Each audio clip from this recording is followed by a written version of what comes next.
লাল বাজারে গলির মোড়ে পান দোকানের খরিদ্দার, বাকের আলীরা দূরে মেয়ে নাম ছিল তার গুলবাহার।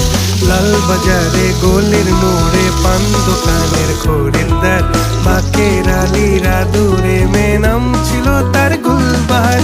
নাম ছিল তার গুলবাহার, দেখতে ভারী চমৎকার, তুলনা যে হয় না তার হোসনে আরা গুলবাহার।